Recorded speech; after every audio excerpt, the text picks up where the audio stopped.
Je pense pour la science du climat, qu'on se focalise sur l'Afrique par exemple, il y a encore besoin de spécialistes dans ce domaine. Il faut encore du renforcement de capacité, il faut plus de formation dans le domaine du climat, dans les bases physiques du climat, la modélisation. Il faut aussi investir dans les réseaux d'observation. Ça, c'est un challenge, la disponibilité de l'observation. Donc, il y a l'aspect réseau, c'est très important.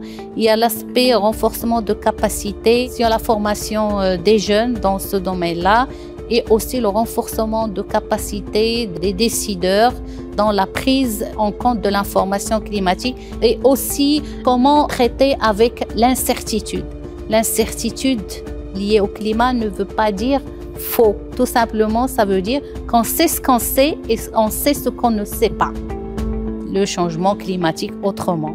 Et comme on le sait, ce changement climatique n'est pas lié uniquement au Maroc ou bien limité uniquement au Maroc ou l'Afrique du Nord ou l'Afrique, mais c'est un phénomène global. L'impact du climat sur l'eau ou bien la relation de l'eau et l'interdépendance entre l'eau et le climat est maintenant assez bien connue, même s'il faut encore des recherches pour aller de l'avant.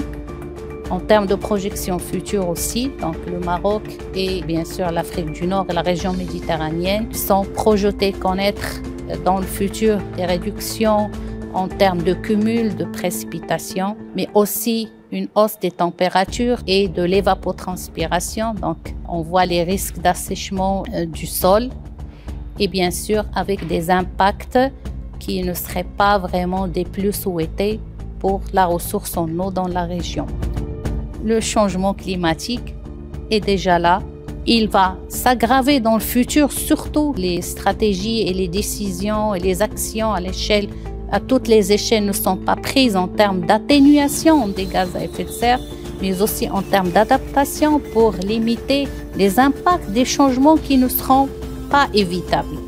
Donc, ça risque de s'empirer.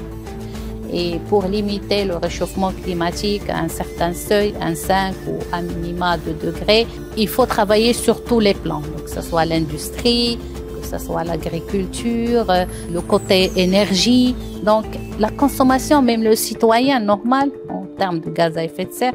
Donc il faut travailler sur tous les plans pour réduire au maximum possible les émissions de gaz à effet de serre et donc réduire le changement climatique.